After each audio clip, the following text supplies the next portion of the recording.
Crystal Tower Information Whiskey 21530 Zulu, wind 060 at 5. 076 Mike Juliet, this is departure radar contact. Hazardous weather information from Minnesota available on flight service frequency. You've dialed in the Flying Midwest podcast, connecting aviators from across America's heartland, sharing news, information, and events from around the region. Calling Nancy 53 on Oak Tower, Roger, turn left heading 070, runway 9er, clear for takeoff. Sit back, relax, and join our crew for some hangar talk as we discuss a wide variety of regional aviation topics. Departure 71143, flying flag, runway 28 left, quick takeoff, left hand southbound. And now, from our home at the Anoka County Blaine Airport, our checklist is complete, and we're ready for departure for another episode of the Flying Midwest podcast. Contact departure, every flight. Welcome, everyone, to another episode of the Flying Midwest podcast. I am one of your hosts, Jim, and I'm joined tonight with my co-host, Maddie. Hello. And the one and only Badger Pilot. Hello. I know that the three of us just recorded a couple days ago, but what's been new over the last couple days? It's windy here. It's very windy here. Oh, it's Yeah. windy there too? Yikes. I think it's most of the wind west. Honestly. It's most of the Midwest right now because it was windy here today, too. It's just a system, I think, that's going through. Yeah. But it was like almost 80 degrees here today. Ew. I don't remember how hot it was here today, but it was, I mean, when it's gusting, 45 knots, it doesn't really matter the temperature unless it's like sauna, or not sauna, furnace. Sauna. Yeah. It was either sauna or furnace. I'm in furnace, like Florida sauna. Gotcha. Maddie, did you go flying in this wind at all? You No. take any students But up? That's a no. The Any KC-46s first were solos out. today? Ha ha ha. The KC-46s were out, and when they started turning for their final, they drifted like 3/4 of a mile down. They just they were getting so blown past. It was so funny. That's funny. Well, they're a big machine. They're going to get pushed around a little bit in the wind, just like anybody else. So Yeah. Well, you could tell the newer guys to wind versus the not so new. There was one guy, who got pushed out, like 3/4 of a mile, and I'm like, is he ever gonna make it to final? But somebody that's turned really early, was able to make it a little closer. I was like, he knows what's up. So I think one of us was featured at least in vocal form for a couple of seconds on another podcast last night. Is that accurate, Andrew? Yeah, it is. And actually, the winds kind of put a damper on some of those plans. Yeah. As we mentioned in the last episode, the Midlife Pilot podcast celebrated their 100th episode, last night on the day of our recording today. So of course, congratulations to all of those guys on that awesome milestone. And I send in some audio on behalf of the podcast congratulating them. Thanks for doing that. Like I said, the winds kind of put a damper on it for us because Jeff and I were supposed to fly out and actually watch the recording live and in person out in West Virginia. But we canceled the flight because of the forecast winds. Gusting 45 isn't exactly something you want to be dealing with after a long day of flying, or really ever in GA. So instead, Jeff and listener of both of our shows, Ryan, and I got together at my home airport and had a little watch party. Oh, that's cool. Aww. Yeah. I didn't know you did that. Yeah. Got together, ordered some pizzas, had some Quick Trip donuts, and just harassed them in the chat a little bit. But it was a lot of fun, and if we couldn't be there in person, this was the next best thing. Yeah, and I want to just talk quickly about a little bit of the feedback that they left in there as well for us. That it's nice to see other podcasters listening to us as well. But Ben talked a bit about just the community of podcasters that I think is starting to grow, and I'll second that. It never feels like competition amongst us for listeners or topics or ideas. It's very collaborative and very supportive, and I love that about the podcasting community that we've kind of developed. So thanks again, Ben, not just for the shout out for this podcast, but for Fly the Transition as well. And huge congratulations, because there's so much work that goes on behind the scenes to put together a podcast, and to make 100 episodes. that's awesome feat for you guys. So it did get me thinking about what we're going to have to do for our 100th now. I don't know how we're going to beat their event, but I'm going to have to think about it. That's a next year problem. Maybe. We're only at episode 70. We're good. This is what, 72 that we're recording right now? We I might. looked on the website, it said 70. So That's because 71 I'm coming editing up. right now, and 72 we're recording right now. It might Does that mean correlate I need with to change timing the thumbnail? for a live fly-in, camping, fly-in type of recording. Who knows? Maybe if we time this right, it can be right at AirVenture. Oh, yeah, there you go. All right, I'm going to have to do some looking at and planning and see if that's something that'll work. that would be so fun. And I do want to mention real quick, too, we are playing around with live streaming our recordings now and having a live chat. And Ben and Jeff are both in the chat. And Ben commented, too, he appreciated the comments that we left. And he said they were really great and heartfelt. And Ben, and to the rest of the Midlife Pilot crew, that they were heartfelt, but they were sincere. And you guys have earned every little bit of it. So congratulations. Yes, indeed. One other note I want to talk about, as long as we're in the other aviation podcaster space, I've made some comments and chats of other podcasts, so I'm going to just say it here too. In listening to some of these other live recordings of other podcasts, the Opposing Bases guys have recently claimed that they are the iPhone of aviation podcasts. And then I want to say it was the next episode of the Midlife Pilot after that. I don't think it was related whatsoever. Maybe it was. Ben can correct me if I'm wrong, but they were talking and referring to themselves as the Art Bell of aviation podcasts. So it begged the question for me, what are we of aviation podcasts? First, I thought Circus? Gong Show. I also thought the Fargo of aviation podcasts, not the city, which is boring. The show. But the show, because of our Midwestern flair and accents and passive aggressiveness. So, do you two have an opinion? What are we? Not Me Midwest, Googling but who the the imagery Fargo of a is. tornado came to mind. So like Twister or the Wizard of Oz. I don't know why that's what came to mind, but that's what did. Because every recording is a bit of a disaster in itself, or that could be it.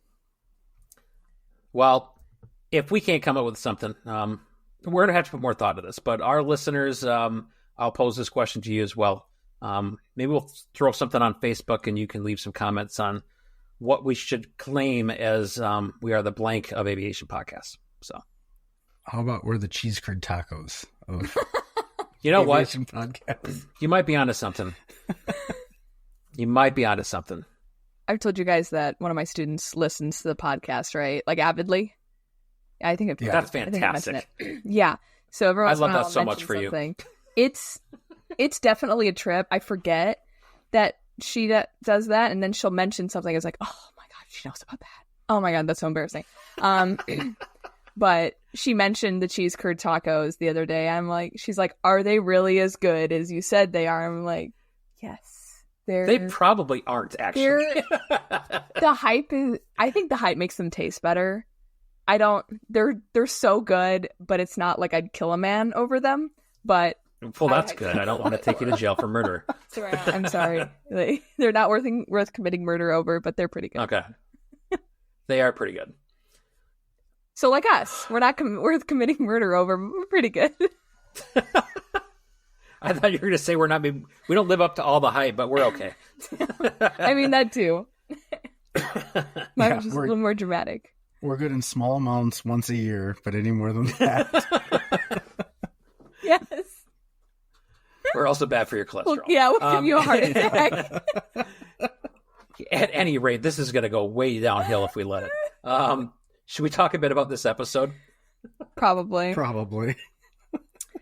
So, as Jim said, we are getting back to our roots. So, our first episode, at least that I can recall, was us just sitting down and talking about winter flying. Now, that was almost 3 years ago. We're that right? pretty darn close. Oh my god, that's scary. Anyway, Pretty near. yeah, 2 months and it'll be 3 years. Anyway, That's crazy. so, right? Oh my gosh. Anyway, I'm sorry. It was our second episode. Our first episode, I don't remember what it was, but we're going to again talk about winter flying. So, what do we do? The prep we do, just conversation about it. But this is a solo episode. It's just us. So we are going to turn up the charisma and the goofs and the laughs. So, and hopefully be Or the informative latter. along the way. The goofs and the laughs, maybe not the charisma. Hey, we do okay, all right? We do okay. So we say this is a solo episode, but we still want to get other people involved. And there's different ways we can do that. And by other people, we mean you guys, the listener, the community. And so get involved in the conversation. And there's different ways you can do that. The best way is to join us on Discord. So you can email us at flyingmidwestpodcast@gmail.com and get a link to join our Discord community and help contribute to the conversation. And of course, we're also on Patreon and Facebook and Instagram as well, where you can submit your contributions to the conversation there. So let's talk a bit about winter flying. Like it or not, winter is coming, to say that in your most ominous Game of Thrones voice. In this episode, we want to help you prepare, talk about preparing your plane, preparing your gear, preparing yourself for some of the harsh Midwest winters that we can face up here. Yes, it's awesome to have that denser air and less bumpiness during the winter months, but it does come at a price. So that is going to be our topic for this evening. And Badger, as a new plane owner, this might be something to think about. Yeah, definitely. And I think previously when I rented and was in flying clubs, I tried to take care of the planes as if they were my own, but obviously now that I have my own, it has that little extra bit of touch. So we're going to start the conversation off with things like cabin preheating. And you would think, superficially, this only has to do with passenger comfort. You want a nice warm cabin to get in, and that's all well and good, but there's actually a lot more to it than that. A few listeners contributed in the Discord. A friend of the show, Alyssa, said using a space heater helps heat the cabin, and that's a lot for heating mechanical instruments. When things are cold, they don't want to work as well, and so heating them up helps not really lubricate, but what am I trying to say here? It helps warm them up. Helps warm them up. Yeah, that's exactly what I'm trying to say. When they're warm, they just work better. I mean, they're a lot like our bodies. Our bodies are when they're cold, they don't want to work so well. Yeah. And then Ed from the Flying Stampede agreed with that. But of course, he was all about the passenger comfort as well and keeping the cockpit a little bit warmer before takeoff. So I'm fortunate to have a heated hangar, so I don't have to worry too much about this for the most part through the winter, but I did fly with a friend a number of years ago, and I'd never really seen this in action, but he used a hairdryer with some like dryer vent tubing into the cabin of his plane through like that window that pops open on your Cessna, and he put the dryer tubing into there and ran this hairdryer for like 45 minutes while we were doing pre-flight stuff in the hangar. I think that it was just interesting I'm like, what are you doing? He's like, well, it's not a heated hangar. And he kind of explained the same thing, that with mechanical instruments, that when they're a little bit warmed up, they are going to operate a bit better in it. And again, it helps to warm up the cabin a little bit. Obviously, you're going to lose a lot of that as you open the hangar door, pull the plane out, and get into the plane. But it's still better than nothing. Yeah, when I was flying in Minnesota, and this is getting kind of towards the next bit, but we had the Tanis heaters, and we didn't have airplanes with mechanical instruments. At least, no. After we had all glass, so that didn't really matter. I'm sure there's something to say about or avionics and stuff, like glass stuff getting too cold, like your phone, gets too hot or whatever. I think they can get too cold as well. So a little heat is kind of better for everything, but. It's definitely helpful when, it's super, super cold. I can't imagine that's super great for mechanical instruments to be spinning that fast when it's that cold. And Jeff brought up a good point in the chat, too. If you can, don't just put the space heater in the plane, but keep the extension cord inside as well, because a warm cord will work better than a cord that's in the cold. Is that a real thing? Jeff said it must be true. It must be. He's much smarter than me, so I'm gonna say it's good. We're going to take his word for it. Yep.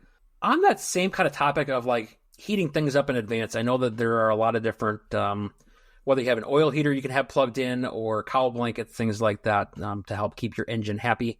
Though, again, with a heated hangar, you're great while you're in the hangar. But if you take that plane to another airport and you park under the ramp for your $100 hamburger or your pancake breakfast at an airport in the winter, a cowl blanket is still really important, I think, to have to keep that engine as warm as you can while you're on the ground.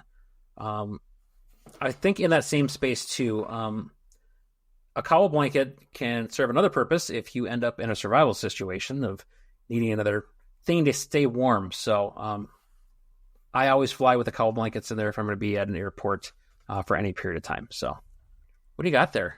I have a sleeping bag. I actually have 2 of these, and they kind of double for me as a cowl blanket because I don't have a true cowl blanket yet, and also for warmth.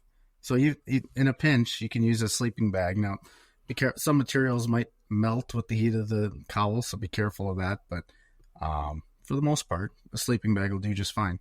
The other thing I want to talk about, as long as we're talking about like keeping your engine happy, do either of you fly planes that either have some sort of covers that you can put over air intake vents, or whether it's makeshift or something that actually belongs there?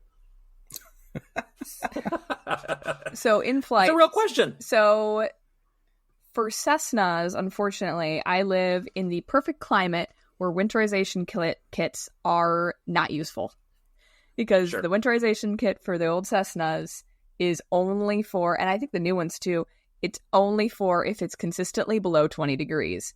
And it sometimes gets below 20 degrees, but it must be taken off if it's hotter than that or warmer than that. And it's not exactly hot, but it has to be taken off, and it varies. It fluctuates. Like 30 is like a normal temperature for down here. So not really helpful for up here. But I know the Archers, so Badger, correct me if I'm wrong, the winterization kits for those are 40 degrees. My understanding is 50, but is pretty close. Okay. Yeah. Consistent ambient temperature of 50 degrees or less. Okay. And those are super simple. It's basically just a piece of metal that a couple of screws goes over the oil cooler, and you're good to go. Yep. Ben asks, as a southerner, I'd love to hear any suggestions you have for heating up your plane if it's outside on a tie down. No hangars are available. My suggestion, move just a little bit further south, and that should take care of that problem. Breathe on it a lot. The hot air should help. I'm just kidding.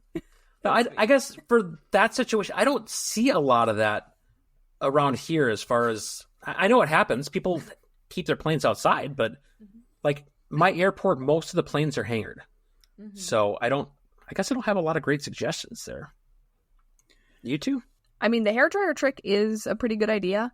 If you have it, I mean, that involves having tubing and stuff like that. Yeah. But if it's the question is how do you get that to work on the ramp if you don't have power out there? I suppose you don't have power. It depends on where you are. On my ramp, we have power access. We just don't have any of the fancy stuff. Or I think one airplane has a Tannis heater, just by happenstance. So if you have power, great. There you go. If not, generator. Bundle up. That's another topic that we're going to cover here in a minute. So, the last 2 notes about the plane I'll talk about is, in your opinion, is there a temp engine-wise? Now, I'll put a disclaimer. None of us are A&Ps, but is there a temperature that you're not comfortable flying that plane as far as your engine health? I don't own, so I'll speak last. Well, actually, Maddie, I'd be curious to know if your school has any rules about temperature, because I know a lot of the flight schools here do. When I was in the flying club, there were rules about it.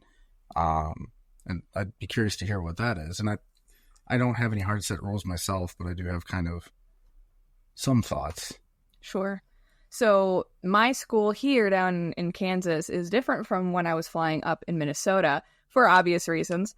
So up in Minnesota, we had the Tannis heaters and all that. So we had stuff for engine health. Honestly, it was we had the rule of 0 degrees, but realistically, you don't want to be flying in anything less than that, because that just really sucks. And we'll get to that later. Right. Do you really want to be flying when it's -10? Like, be realistic. Do you want to do a pre-flight when it's -10? If no, then probably don't fly. 0, fine. We can deal with that. -10, that's getting a little on the, maybe not. That's like when it gets to 100 here. That's like my cap. It's like, I cannot do anything hotter than 100. It's too hot.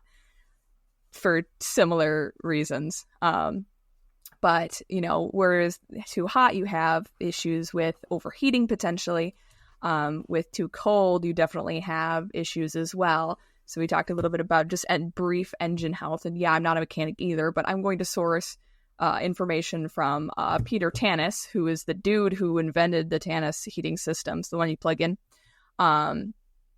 He says that 20 degrees is like, that's when you should cap it. And actually, that's what my school down here in Kansas has. So no flying 20 degrees? 20. Okay.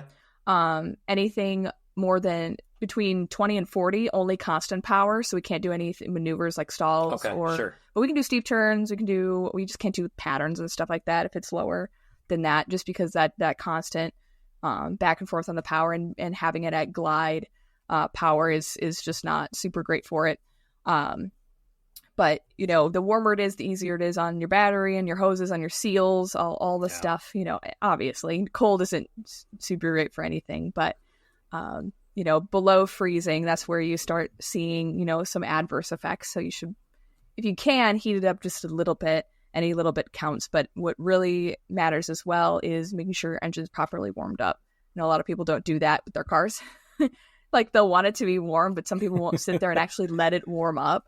But it, no, you let it warm up in your driveway and it gets stolen. So, yeah, but no one wants to sit in there. It's cold. Right. Exactly. But it is better overall for the health of your engine, whether you're in a car or your airplane. True.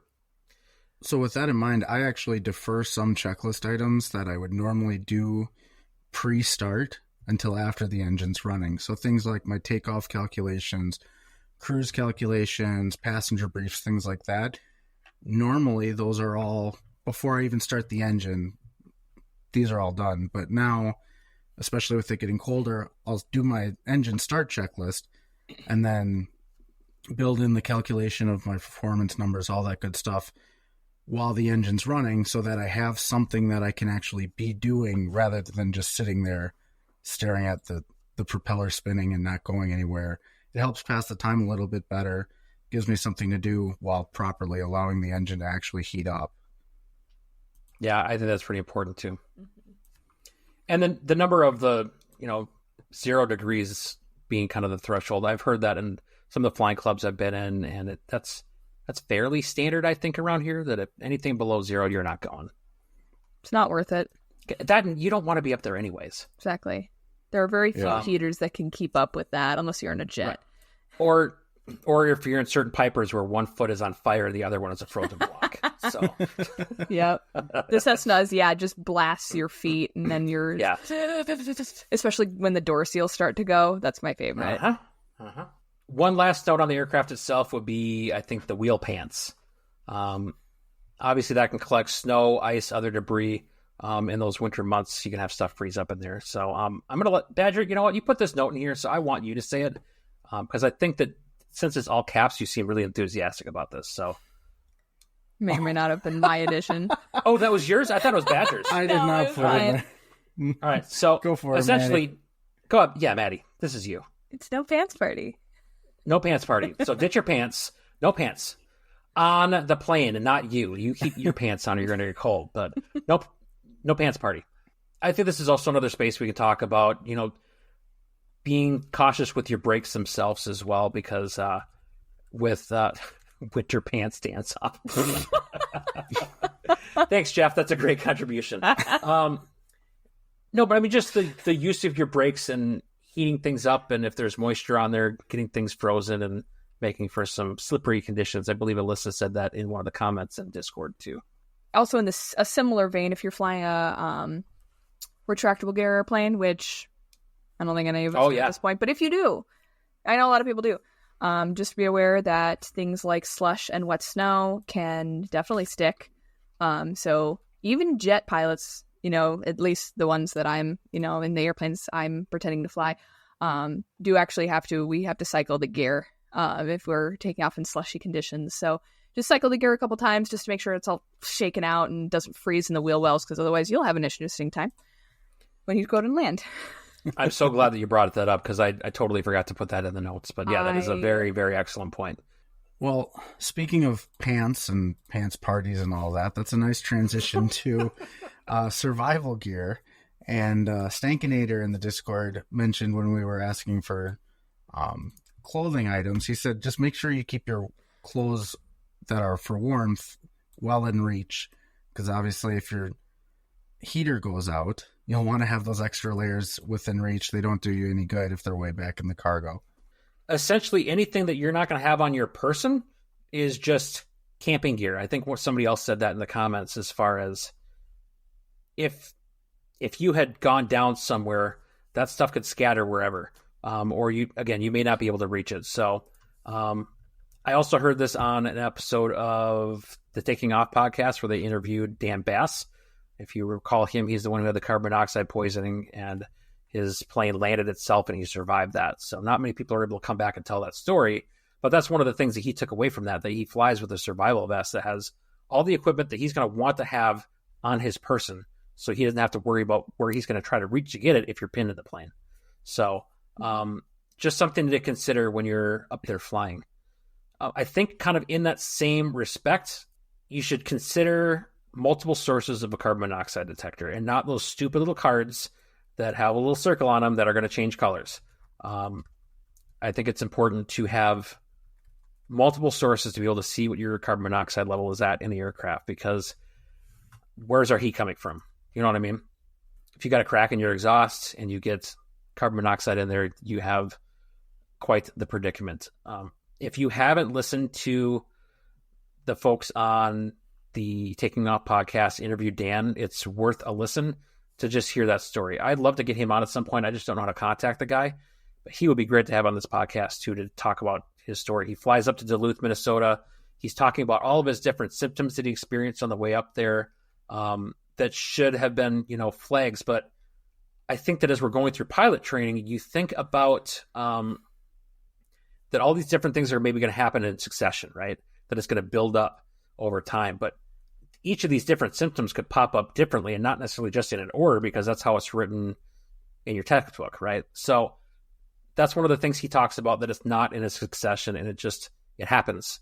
And these symptoms can come up whenever. So it's important to listen to your body. You don't even need the heat on to get carbon monoxide poisoning. True. That's the scary part. If you have if you have a leak in the system, it can get through the vents, and it can get into your face and in your body, and that's no good. So you be very, very careful while you're flying. If you start to feel dizzy, it's probably not just that you haven't eaten. We'll also make sure that you do that. But make sure you can get on the ground as soon as possible. So when I fly in the winter, when I fly ever, I have two of them in our plane. One is just one that is a standalone carbon monoxide detector, gives you a number readout. That one, admittedly, it's kind of sensitive. So if you're taxiing, it's going to go off. We call it the "you're in an airplane" alarm. It just kind of. But once we're up and we're moving around, it clears out once there's some air movement within the cabin.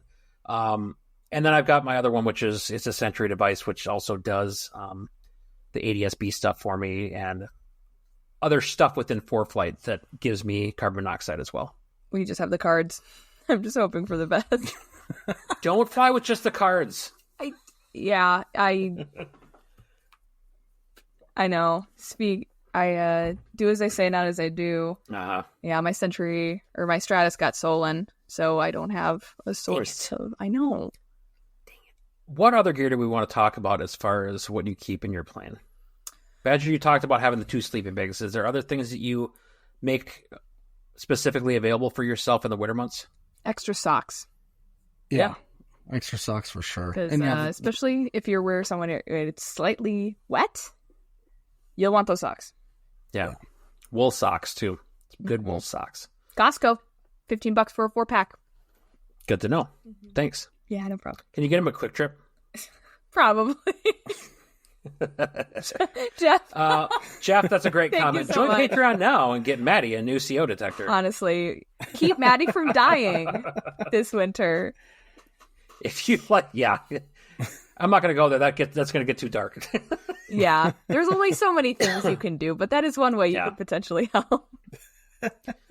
So another thing that I carry this year round anyways. I've got this little, it's almost like about a thermos thing this size. It's got an emergency blanket in there. It's got some fire starter stuff. It's got a carabiner. It's got a little Leatherman in there too, among other things that I make sure I have in there, period. The other thing I have is just some surplus like MREs. It's got a heating element in there. I typically carry 2 of them. They're not that big. But then you've got something to sustain yourself a bit if you do go down somewhere and you're going to be there for a little bit. Fortunately, most of my flying is in an area where people are going to be relatively available. I'm not doing too much flying like way up in northern Minnesota, but that doesn't mean you shouldn't be prepared just in case. Because even I think if you end up just west of the metro, of the Twin Cities metro, you still might be sitting there for a little bit until someone gets out there to you. Yeah. Always carry, it doesn't matter if it's like 40. As soon as it hits about then, I carry a scarf, gloves, a hat, because especially the wind can really be nasty. Yeah. And if your plane's not in good shape, for whatever reason, you have an alpha airport landing or whatever, you'll probably want those. Yep. Oh, what was I going to say? Oh, another thought is to have at the very least, warm water in something like a hydro flask or something that can actually heat. Because if, just thinking, pessimism, right? That's how we go as pilots. If you're going to be out in the potential wilderness for a long time, water freezes. I'm sure you're shocked. Wow. But if you can keep it from freezing for a while, I am shocked. Water. So if you're going to bring water, bring it warm. I think we're kind of moving also kind of into another topic in that regard of like survival. I've always kind of been told dress to egress. You're not going to need to run the heat as high if you're already dressed to egress if you have to get out. Mm-hmm. So I typically, I've got like some fleece lined pants that I'll wear. I'm always going to wear a hoodie and I'll have a jacket with me as well. And then my gloves are probably in the pocket of that jacket. So again, back to that thought of if you have to, you're an off airport landing, you're trapped or whatever, you still have access to those items on your person. The other thing I have that I ended up getting in my professional career, and I haven't turned back from this type of hat, is like a windbreak, like lined hat. Not like windbreakers, like 80s workout attire, but it's got like a windbreak material inside of a nice wool watch cap. So I'll fly with that in my pocket too if I don't have it on my head. Typically, I'll start with it while I'm pre-flighting. I'll have it on, but after that, once I'm in the plane, it's coming off. So, yeah, I usually drape my coat like over my seat, like my seat back. Okay. So it's there. I don't want it. Generally we have the heater on and it's cranked pretty high, but it's there if I need it. So I like the comment about gloves and stuff in your pockets. That's smart. Yeah. Yeah, that, Jim. Go ahead. And and Jim, you mentioned pre-flighting, and what I found is if I'm comfortable during my pre-flight, I'm probably dressed to egress appropriately. Yeah. If I'm cold during my pre-flight, if I go down in the winter, it's going to be pretty miserable. So that's a good standard to kind of use. I'm always cold, so I can't use that metric. It hits 50, I'm like... And I'm ridiculously spoiled, so I'm pre-flighting in the hangar. So, see, I don't get to do that, but it's also mainly, it's not usually the cold here, it's the wind that really gets you. So it's bad in Minnesota, it's even worse here. That's how they get you. Wouldn't be so bad if it weren't for the wind. Yep. But I'm a big fan of hand warmers too.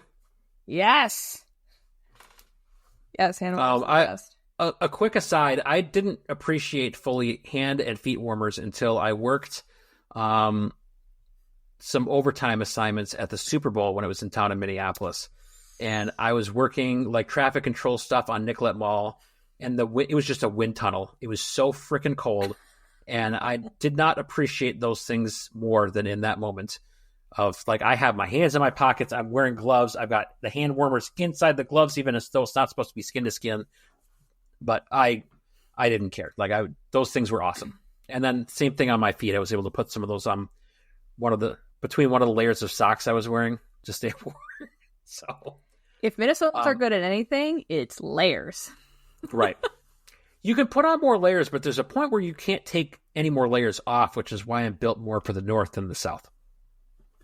Yeah. Well, you can take more layers off, but it's going to get you landing at like indecent. It's either going to be illegal or you're going to have to start peeling skin off, and that's not going to feel great. So it'll be a Florida man story. Gosh. Use caution. So this is not an endorsement. Heated stuff. If it's that cold and you're still going to fly, you get wimpy when it gets to 10. You're still got to go fly, whatever your flight instructor like me. Heated things.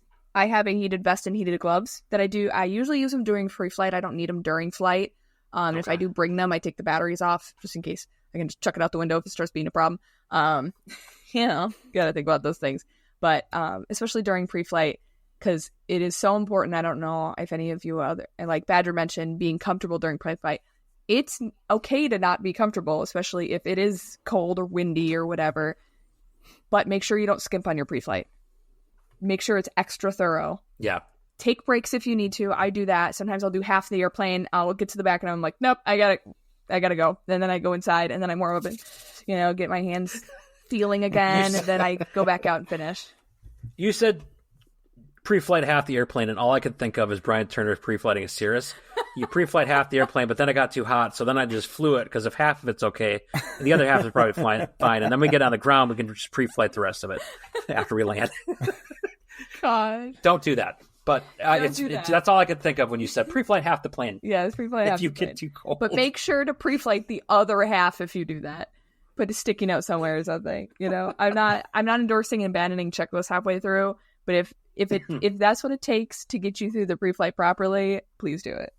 Yeah, I see a lot of people going, you can't see my finger, but the people who do just around the airplane, like, yep, it's good, let's go. Don't be that guy. Before we get back into this episode, a quick word from those who make the podcast possible. Guess what, all my aviation friends? Summer has come to a close. We're midway through fall already, and before you know it, it's going to be time for holiday shopping. Well, have I got some ideas for you for your favorite aviator or aviation enthusiast? Starting off with my favorite aviation sunglasses, Flying Eyes Optics. They are the only eyewear designed specifically with pilots in mind. Flying Eyes frames are ultralight, flexible, and you won't even feel them under your headset. Their lenses are top-notch, they cut out the glare, and they protect your eyes from the bright skies. Plus, Flying Eyes offers prescription options for those who need to keep their vision sharp no matter what. Grab a pair this holiday season and use our code FlyingMidwest10 and you will save 10% off your order. Make your flights easier and clearer with Flying Eyes. Next up, let's talk about Lightspeed headsets, perfect for anyone who spends hours in the cockpit. These guys are known for their premium sound and advanced noise reduction, and Lightspeed headsets keep you fully immersed in communication, reducing fatigue on those long flights. I've had my Lightspeed headset for over 10 years and I would not dream of flying with anything else. They are rugged, they're built for comfort, and it's a gift that will keep on giving. By using our affiliate link down in the show notes, you'll also help support the podcast. Do we want to talk about off-airport landings? And not just like how you're going to take care of yourself, but like, you have, I think, another world of options that kind of opens up, but also presents additional challenges for off-airport landings. Know your environment, right? Mm-hmm. For sure. I think not only that, but like know the weather conditions and what it's been like for a little bit. Because like, especially in Minnesota, it's the land of 10,000 lakes, right? Some of those frozen lakes could now become an off-airport option for you. In fact, there's whole events where people fly into frozen lakes and land on them and have their little fly-in and then take off again.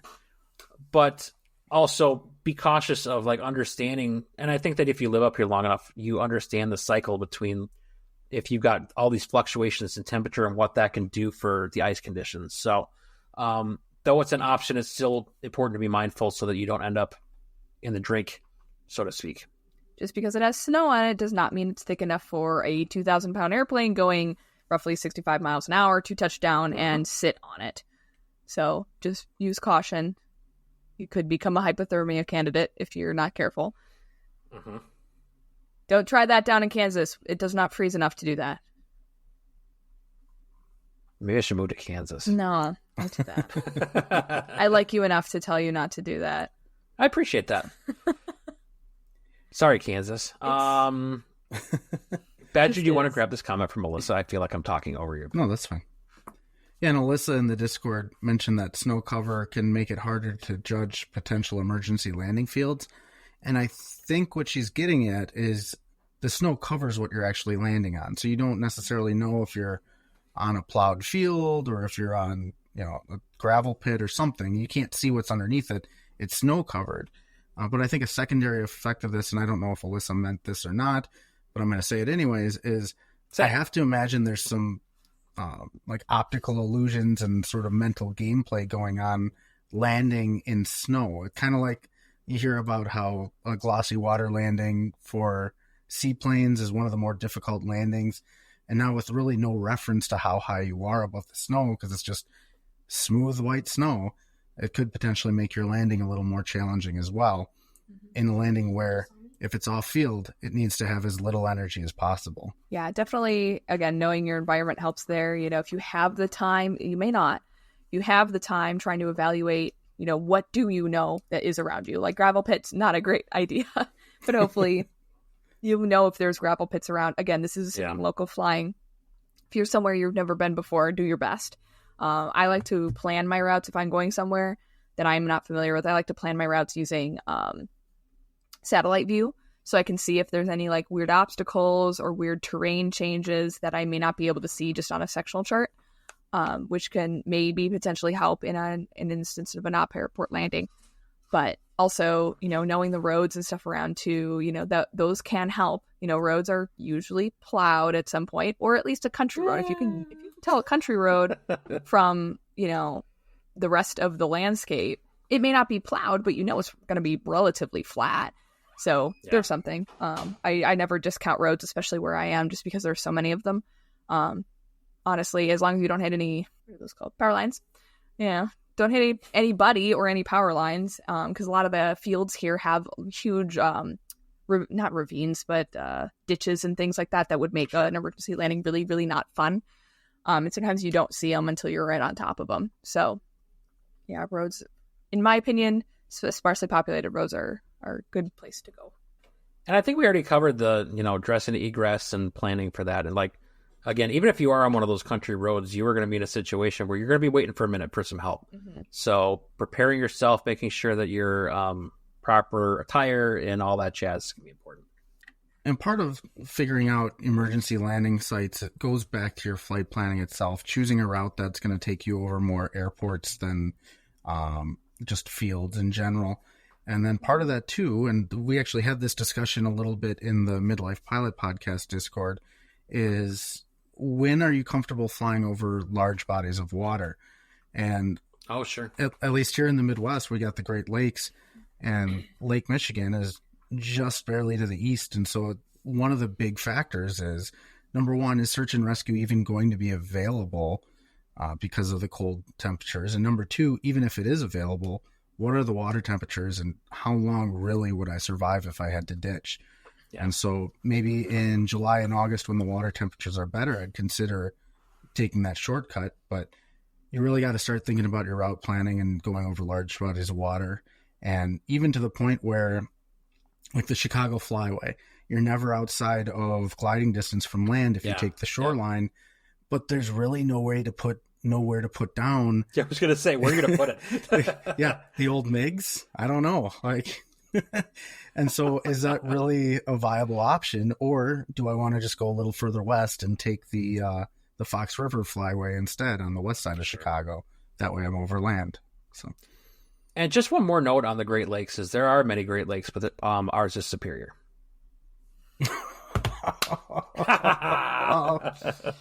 Amazing. Oh boy. Courtesy of my dad. That's one of his jokes. I love that joke. It never gets old to me. So here on the Flying Monkey podcast, now that we've devolved into dad jokes, is there anything else that we want to cover in here? I see in the comments here. Jeff talks about a blanket over you and your passenger's lap is a nice touch. It's so very romantic, Jeff. If that's what you're going for. If not, it's still challenge. Yeah, Ben has another comment. Since Maddie thinks it's so funny, I'm sorry she's laughing at you, Ben. This is really rude. It was funny. Good grief. Do you want to read the comment? Me? Yeah, read it for the class. Okay, I heard the read it part, but you didn't say a name, so I assumed you were talking to me. Well, because you thought it was so funny. I thought you'd want to read it. Ben just says, for those of us who are, quote, follically challenged, I never leave the house without a hat, especially in the winter. Do you wear hats during the summer, Ben? If so, I think he does. He does. I mean, He's a I hat guess guy. I suppose baseball caps everything. I'm sorry, I forgot. I don't wear them very often. He's been on record multiple times saying he always wears a hat. Hey, But for the sun, I will say, as much as I want to promote our merch and promote my own merch, the current rendition of the Badger Pilot hat will not keep your head warm. It's a trucker-style hat with the mesh backing. you could wear like a beanie and then wear it on top. Yeah. I really wanted to. no, don't do that. That looks silly.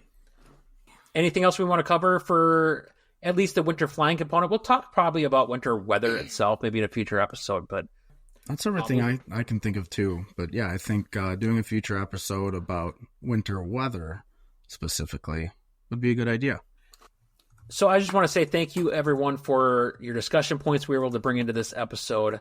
I do want to put out a quick disclaimer. Make sure that you're always consulting your POH, your ANP, your CFI, the regs, or as another podcast says, anyone other than the host of a podcast. This is just kind of our take on these subjects, so make sure you're consulting with your own professionals and your own manuals for further guidance. So what did you all think about our return of the solo episodes? We sure had fun, and of course, the addition of the live chat was also exciting. So whatever your thoughts may be, please, we'd love to hear from you. So please reach out to us on any of our social medias, Discord, email, Facebook. You know how to find us. Yep, and the best way to let us know what you think is to leave us a review and a 5-star rating on your favorite podcast player. And while you're there, make sure to like and subscribe so you don't miss any future episodes. All right, well, thanks so much for joining us on this episode of the Flying Midwest Podcast, and until next time, See ya! See you! see ya! Flight 536, contact Minneapolis Center 132.35. Good day. Thanks so much for joining us on the Flying Midwest Podcast.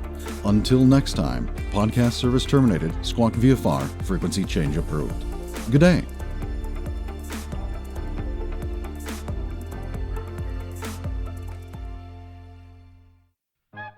So let's talk a bit about flying. As we tend to do here on the Flying Midwest Yeah. podcast. I lost my screen. Hang on one second. Things happen. What did you do? Oh, there you go. You guys disappeared for a second. I clicked something and you were gone. I was scared. Everything's okay now. All right.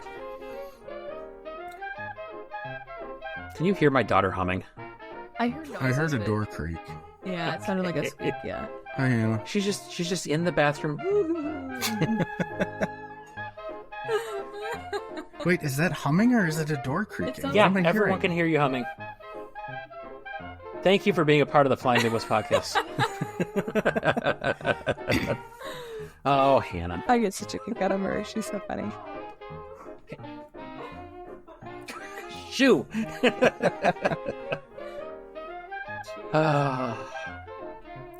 Kids are so much fun. Oh, there. See, this is the stuff people don't get to see, is my daughter interrupting our podcast. All right, I'll get to the outro here in about 2 seconds. I am going to be completely candid with you. I have the Minnesota United soccer game up on my other screen because, again, it's playoffs, and I am a huge soccer nerd. So, if you see me making faces as I look at the other screen, that is 100% what I'm doing. I lost my train of thought. Just say for further guidance and then edit it in. For further guidance, and then edit it in. If I add Oh my one line God. real quick, can you add it? I'll think about it. It depends on what that line All right, is. ready? And if you leave a nice review, we'll even read it on the... Oh, I can't even say it. And if you leave a... Oh my God, I can't even talk.